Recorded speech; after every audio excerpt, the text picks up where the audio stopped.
Let me describe your morning. Alarm goes off, you hit snooze once, maybe twice. You pick up your phone before your feet hit the floor. Coffee immediately, maybe skipping breakfast or grabbing something processed on the way out. If any of that sounds familiar, your first 60 minutes are triggering a hormonal cascade that makes every hour that follows harder. Your cortisol curve, your melatonin timing, your insulin sensitivity, your dopamine baseline, all of it shaped by what you do before 9 a.m. The good news? None of what I just described requires expensive equipment or extra time. It requires a reorganization of what you're already doing. 6 steps, built from circadian biology and longevity research. Let's go through all of them. We're going through all 6 in order, with the research behind each one, but I want you to pay particular attention to step 6. It involves your morning coffee, and almost nobody does it correctly. It changes how strongly you feel caffeine, how hard you crash, and how well you sleep tonight. No gurus, no products, just what the control studies show. Morning habits matter disproportionately because of one biological reality. Your first 60 minutes establish the hormonal and neurological baseline from which every other system in your body operates for the rest of the day. This isn't motivational content, it's chronobiology, the science of how your body's internal clock regulates every physiological process. Your circadian rhythm doesn't just control when you feel sleepy, it controls your immune function, your metabolism, your inflammatory response, your cognitive performance, and your cellular repair cycles.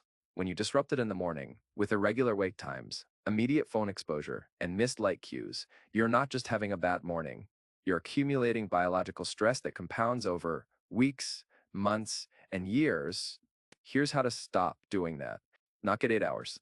Get up at the same time every single day, including weekends, including vacations when possible.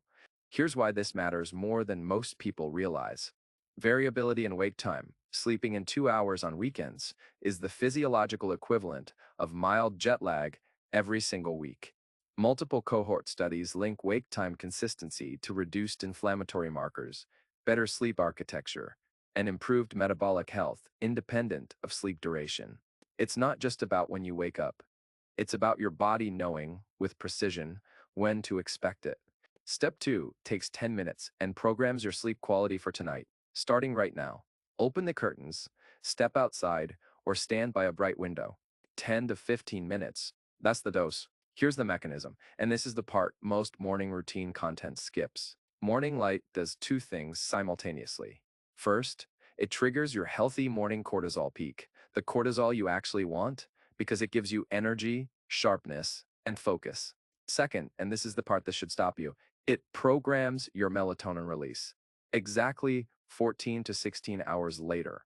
Every morning you skip this, overcast or not, summer or winter, you're borrowing from tonight's sleep quality. The light doesn't have to be direct sunlight.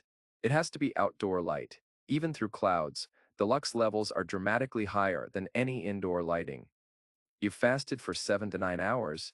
Mild dehydration present in most people upon waking impairs cognitive function, elevates cortisol, and reduces physical performance. Water before caffeine creates a physiological baseline that makes everything that follows work more effectively, including the caffeine itself. The downstream benefits extend further. Improved kidney function, better bowel regularity, both of which have measurable metabolic consequences over years. Step 4 is the one that directly contradicts what most productivity content tells you to do first thing in the morning. Not a workout, not a training session, 5 to 10 minutes of any movement before looking at your phone or computer. Stretching, yoga, a short walk, light bodyweight exercises. Here's what happens at the neurological level. Movement before screens activates the prefrontal cortex, the executive function center of your brain.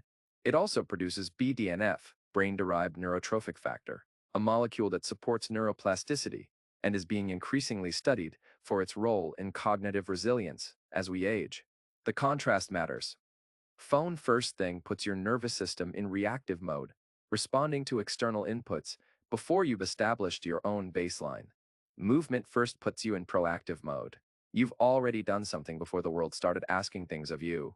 People who move before screens report measurably better sustained focus and mood throughout the day. The research isn't on whether this works, it's on why. If this is the kind of honest, research-first content you've been looking for, hit subscribe. We're here every week. 2 more steps.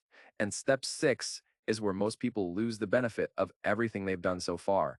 A 2022 study published in Cell Metabolism found that higher morning protein intake was independently associated with lower body fat, better metabolic health, and improved satiety throughout the day. The mechanism is specific. Morning protein triggers a leucine response. Leucine is the amino acid that most directly initiates muscle protein synthesis. It also sets your appetite regulation hormones, GLP-1 and PYY, for the next 8 hours. What this looks like in practice: 3 eggs with spinach and greens, Greek yogurt with berries, nuts, and seeds, smoked salmon with avocado, or a quality protein shake with whole food additions. You don't need all of them. You need 25 to 35 grams. Honest, reassuring. And if you're currently skipping breakfast, even getting to 15 or 20 grams is a meaningful improvement. Start there. Step 6. This is the one almost nobody talks about, and it directly affects how your coffee works and whether it helps or hurts your longevity protocol. Your cortisol is naturally and significantly elevated in the first 60 to 90 minutes of waking. This is your body's built-in alerting system. It's supposed to give you energy and sharpness.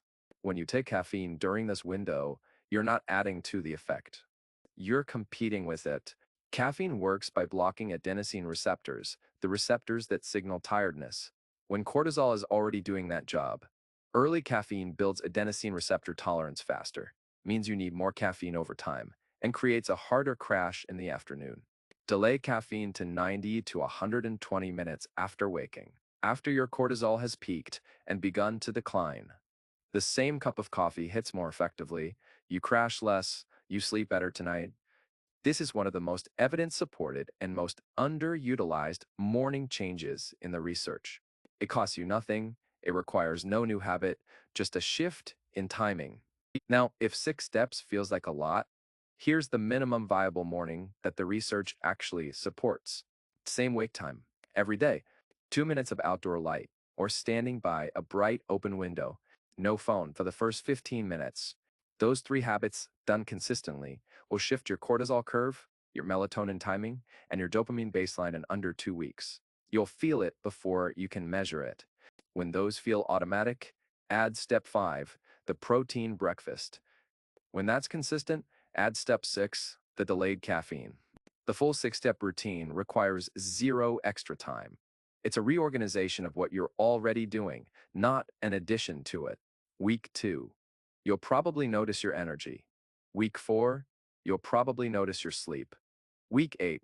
You'll notice something you can't quite name but feel clearly. That's your circadian rhythm running the way it was designed to run. Saturday, I'm releasing the 30-day recap. I ran this full protocol on myself, tracked the data, and the results surprised even me.